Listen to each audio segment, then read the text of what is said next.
Welcome to the Springs in the Desert podcast. We're so happy that you're here with us.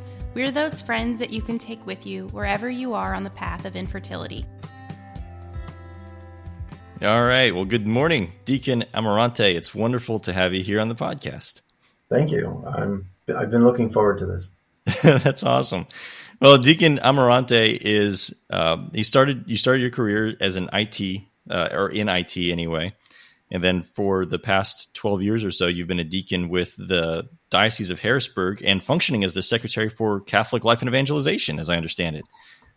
Currently stationed at Sacred Heart of Jesus in Lewisburg, which is not the same as Louisville, as I understand it, but Lewisburg, Pennsylvania. So it's wonderful to have you here this morning, and I appreciate you making some time for us. I'm very happy to be joining you and the circumstances that led us to one another. We are having the event soon for Springs in the Desert in our diocese, and I've been working with Ann on that. So it's been a pleasure. I haven't even actually met Ann face to face yet, I don't think. Oh, no? She actually came to the Diocesan Center. I've only been at the Diocesan Center as secretary for 4 months about. Okay. Now. Yeah. But she came in to do interviews, and I was in the meeting, and there wasn't an opportunity in my now busier days.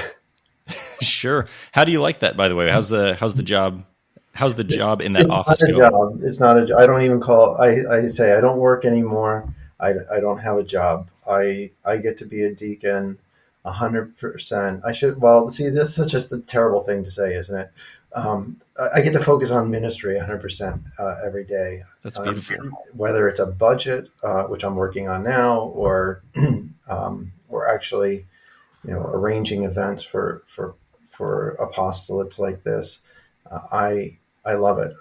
I wouldn't go back to my secular employment for anything. And I did that. I did that for 25 years in IT, both in lots of coding, lots of screen time, but sometimes as a director in those areas, and it helped me pay the bills. It helped me get my family where we needed to be, and I just prayed a long time. I knew my heart was always in the ministry, and that's actually what I wasn't always a Catholic. I grew up Catholic, but I had left the church, and that's pretty amazing, by the way. So you started Catholic, you left the church, you came back, and you came back full swing. Yeah. Oh, yeah, I did. Well, so when I was in IT, I had a CIO, a chief information officer, who was like 2 levels above me, who was Catholic. And an acquaintance of mine who was also a Protestant at the time said, I've been trying to convert our CIO. He meets with me once a week, twice a week, and we talk about all these things. And so I said, I'll join you in that. After 3 years, actually after 2.5 years, my friend became Catholic, and then 6 months later, I returned to the church.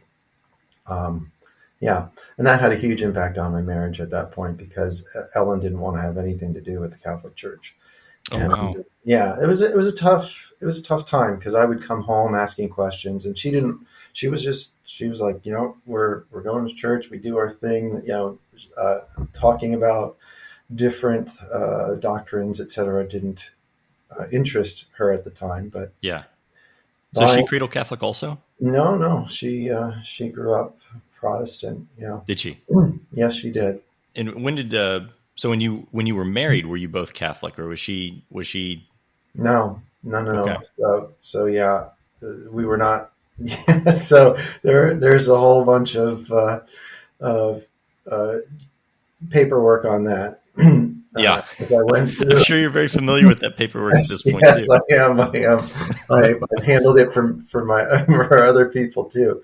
So so that's all taken care of, and she eventually sat down with me once a week, and this is a testimony, I think, to the difficulties you face in marriage. We're talking about, Sure. what Springs into Desert focuses on in regard to infertility. Mm-hmm. However, how you face that and learning through that applies to all kinds of challenges you will face in marriage. One of which for me was the call back to the Catholic Church, which did not appeal to my wife. And how are we going to get through this? Yeah. And working with the priest, working with Ellen, my wife, Ellen, and we just set one day a week, and we said, we'll talk about this one day a week because every other day has to be a normal day, right? Yeah. And we did. And after about a year, she said, I'm going to go to RCIA. That's beautiful. Yeah. So she How did. long ago was that now? Oh, goodness. Well, I've been a deacon 12 years. I'd say about 20 years ago. 20 years ago. Yeah. God is so good. It's like you look at these moments where he just puts the right things in front of you that if you lean into it the right way, there's this overwhelming opportunity for blessing and grace to just flow into these really beautiful relationships that he places in front of us. What an honor to be able to kind of accompany your wife through that. It's interesting coming back to the church, going through the diaconal formation program eventually under Bishop Kevin Rhodes at the time. He's now the Bishop of Fort Wayne, South Bend in Indiana. And those were great. Those were amazing years, right? And it was already after the point that Ellen and I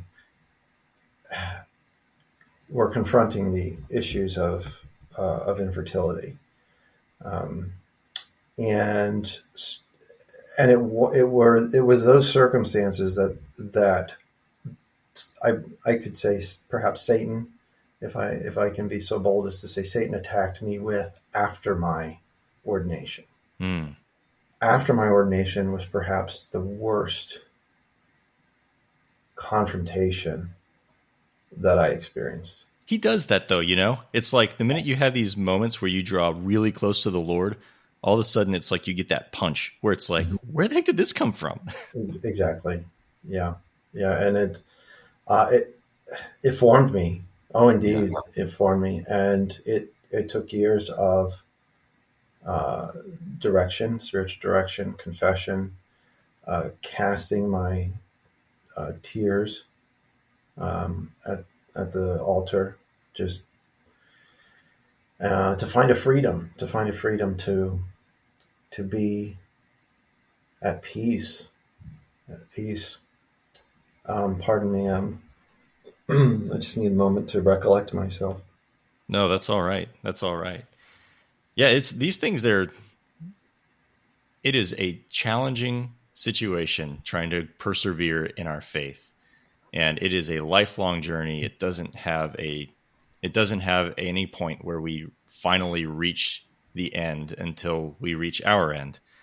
And, I think that it's always really inspiring for me to be able to remember that, there's nobody on earth is a saint yet. That's something that happens in the next life. And if we live the life that God has placed within us to the fullness, and if we can rely on his justice and his mercy to call us back to him, and as we try to conform our wills to his, then it really can take like the tragedy of this life and turn it into a comedy. But I do think that, it's helpful because even within our marriages, there are these moments that we have these highs and we have these lows. With Allie, my wife, we've had tears and fights, and we've had some beautiful times also trying to, especially kind of work our way through what exactly it means to be married and struggling with the desire to have children, not actually being able to have children. And these things, they're nuanced, they're complex, and they're difficult. And I think that when properly viewed within the context of our lives and in the context of our ultimate purpose, which God made all of us to be with him. I mean, that is written into the Genesis, right? We see that at the very, very beginning of it all.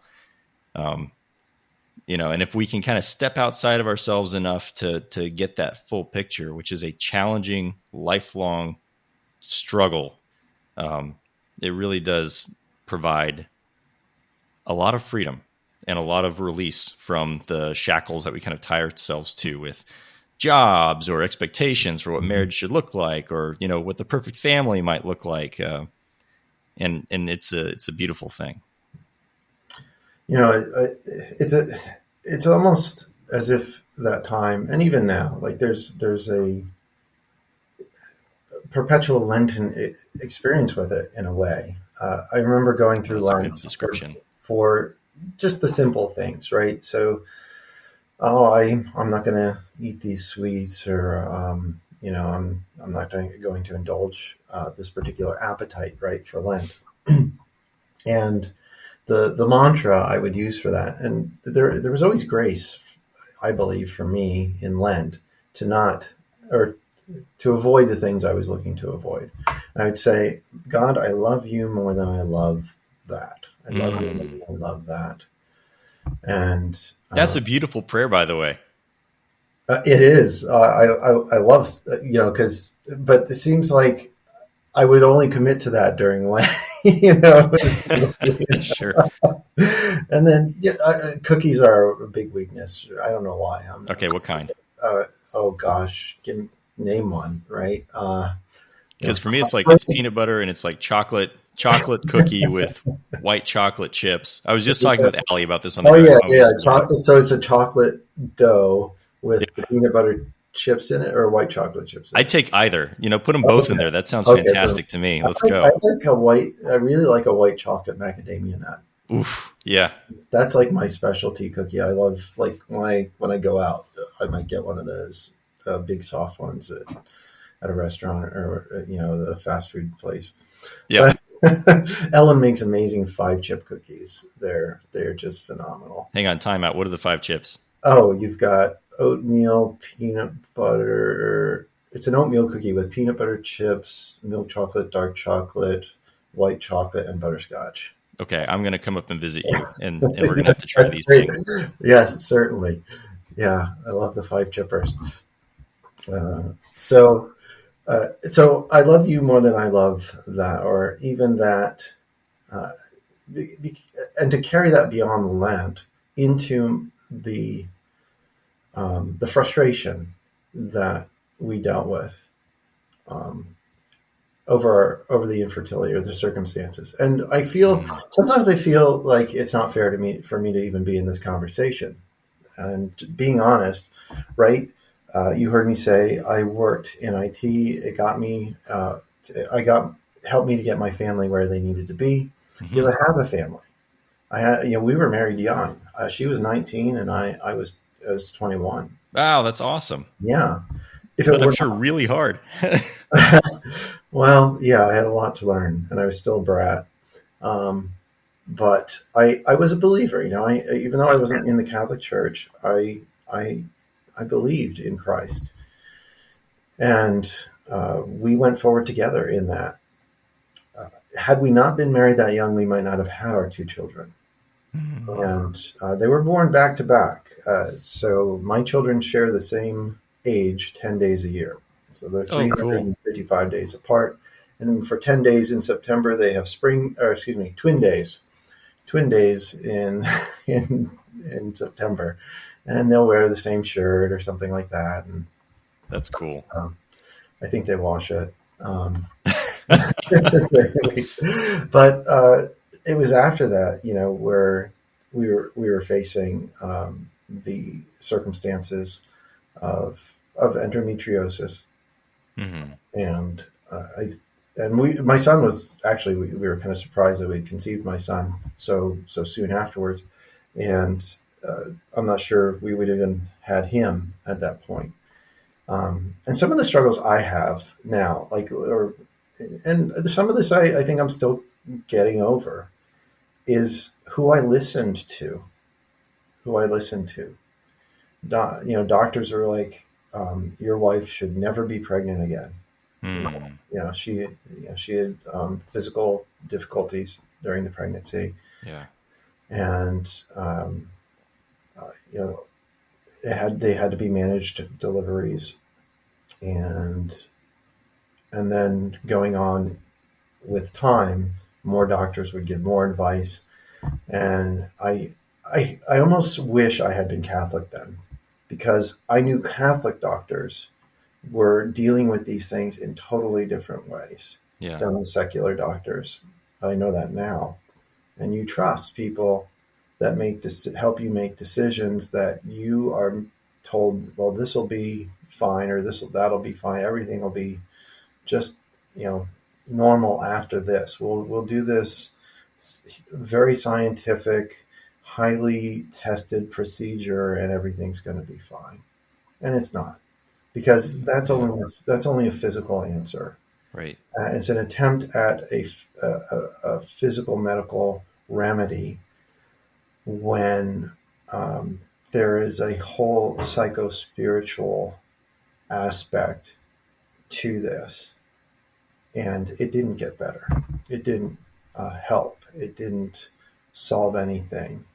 And in fact, cast us into that position of, it was great to focus on the diaconate or just focus on the faith and come back to the Catholic Church and, put my energies into that. But there had to come a point where I had to deal with it. And I hadn't dealt with it. And as I said, that led into a very difficult time. What do they call it? Desolation, maybe? Yeah, St. John of the Cross. Dark Night of the Soul. Yeah, Dark Night of the Soul. Yeah, that's what I'm looking for. And I can't say that, like you said, there's the ups and downs. It had been a roller coaster, but I'll say that sine wave and that roller coaster continued to narrow and level over time with frequenting the sacrament of confession, going to spiritual direction, talking to Ellen. And one of the hardest things was just get us to talk about it. With all of the emotion that comes with that. It's so hard. It was so hard. Yeah. And because often there were tears, there were times of great loneliness, lack of compassion. Sure. I could tell myself over and over, it's not my fault, it's not her fault. Yet there's this great temptation there to say somebody could be doing more. Oh man, and I think that's one of the very difficult struggles with working your way in a marriage through like any sort of an infertility diagnosis. I mean, in our case with Allie and me, the issues with me, which is really interesting.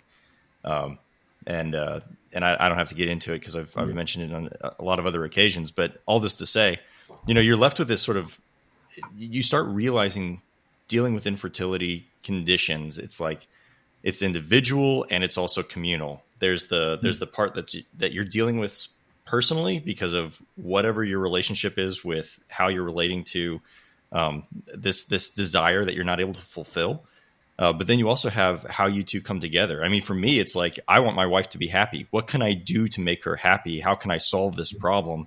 But I can't even phrase it that way or look at it that way for me, because it's like, I technically kind of am the problem. But without me, we wouldn't be married. So it's like, you have this weird sort of like hodgepodge of different things going on. And I know that every situation is unique. It's got its own different flavors that go along with it. But the more that I've looked at it, the more I've realized that, it's not like we're together in bearing this burden, but at the same time, it's an individual burden as well that has a different flavor and a different character than the individual burden that my wife is sharing there too.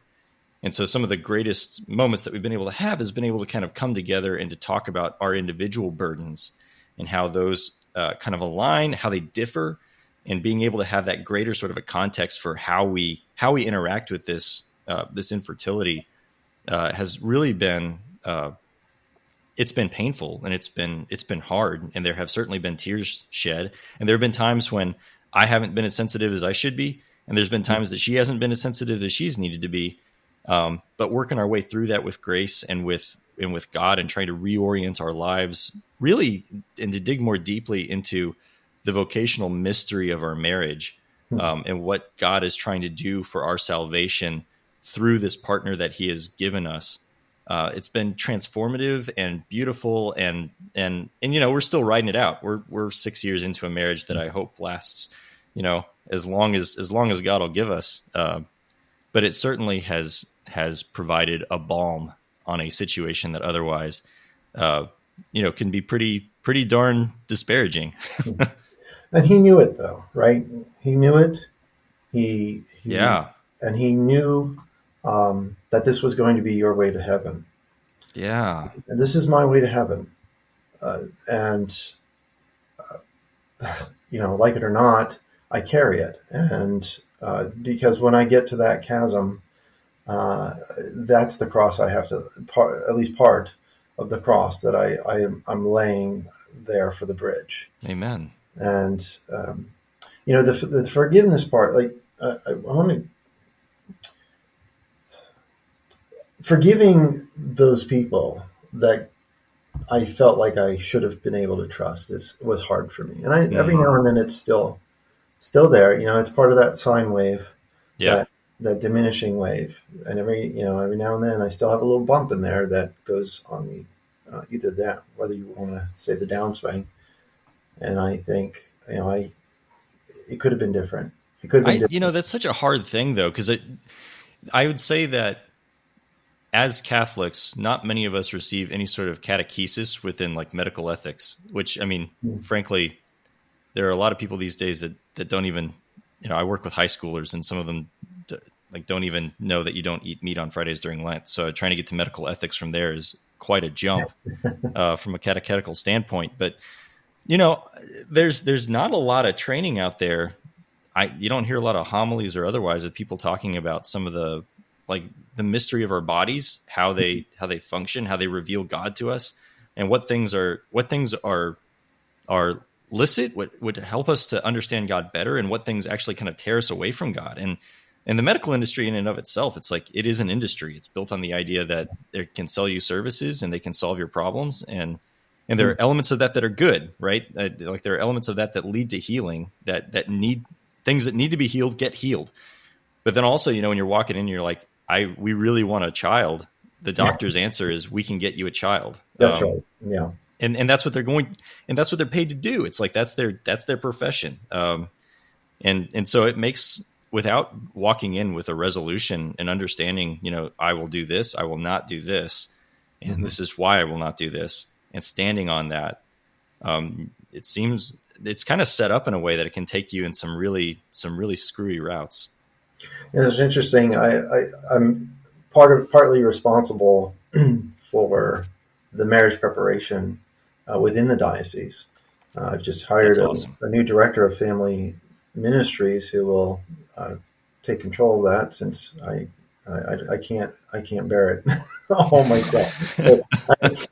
My team's growing again, and so just keep working on your sanctity so that you can bilocate and do. Yeah, I know.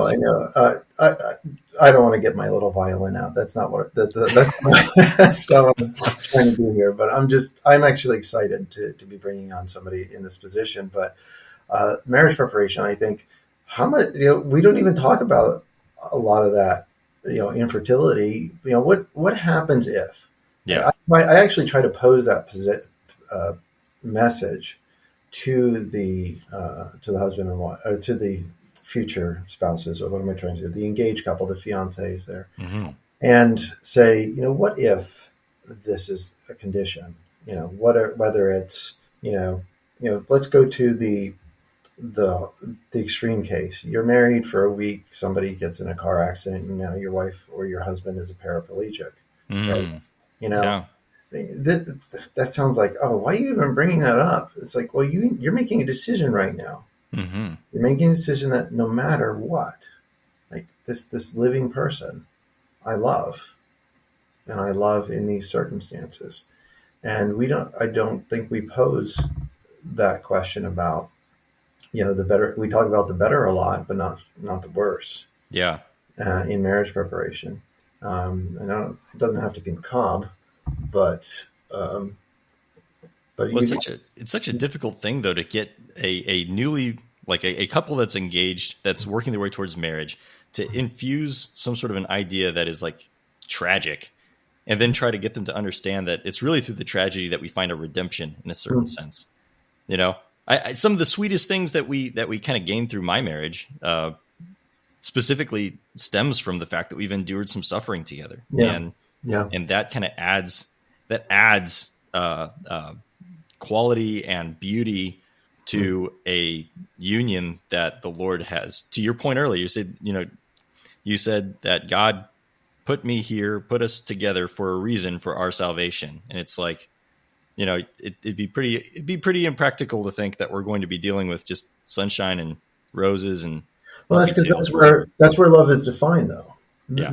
That is where love is defined. It's not defined in the everyday is perfect moments. Yeah. That's not where we get the definition. We get the definition of love from the suffering. And that is why the ultimate definition of love or the symbol for the ultimate definition of love is the crucifix. Mm-hmm. It is that, and that has always been part of my spiritual confrontation with this, is to look at that and to have that crucifix before me. I know there's a resurrection. I get it. Mm-hmm. I'm not stuck in the crucifixion. Yeah. You see me looking at the wall here because that's it. That is the constant reminder to me that that's where love is defined in my relationship with Ellen. And that's where love becomes more than it is, because we are infinite in our capacity to love. Mm. We don't believe that, but we are. And to say that I can't love more is a lie. We can always love more. We can always bring ourselves to the point of showing more love, and that's by the grace of God. If we are not infinite in our capacity to love, then we are then finite in our ability to receive God's love, which is infinite. So that was my favorite teaching when I was in philosophy class for the diaconate, and when I heard that, my whole world opened. It was a whole new ability that I was otherwise limiting within myself. So to look at that cross and to realize that our marriages are not defined on the good days, they're defined on the bad days. And to say, I can love more. And you mentioned redirecting, right? So, that's where we when we face these challenges and we redirect. So, we went through the discussions about adoption. Is this, what we're supposed to do? Yeah. And I remember being in class with Deacon Jerry Robinson, who is adopted, and he has a large family of his own children too, within our diocese. Great example. And he said to me, you have to be called to adopt. Adoption is a vocation. Yeah. You discern whether you're going to do this, because it's not about just having a child or having another child. And I took that to heart, and Ellen and I discussed it. I was, and I just accepted that whatever, I don't even like to say the word freedom, but I guess it is, whatever free time that I get because I've raised my children, and they're on their own, and I now put into my diaconal work, right? This is my redirection of the time that God has given me to redeem. We have to see, where is this leading me, Lord? If it's not to put my energies into this effort of family, and you are a family, whether you're two people or you're three or four or five people, you're the family. Your family begins at your marriage. And you may not be called to have a child in your home under any circumstances, as far as being part of an additional part of your immediate family. But there is fruit, there is fecundity in the spiritual dimensions of your marriage that should be overflowing and outward oriented. So I love that. I love that. That so hits the nail on the head on so many different levels. And honestly, I'd love to talk with you for another couple hours here, but in the interest of our listenership, I think now sounds like probably a pretty good place to wrap it up. Part 2 to be determined. Can we? Because I'd love to Sure. get with you on several other things here. This has been really wonderful. I enjoyed it. Thank you so much, James. Thanks for making some time for us today, Deacon. Thank you so much for joining us for this Springs in the Desert podcast episode. If you have a minute, please rate and review us so that we can reach more listeners. Check out our social media pages on Facebook and Instagram, and go to our website, springsinthedesert.org, where you can sign up for our newsletter and hear about more things that we have going on. Most importantly, remember that God loves you so much, and so do we.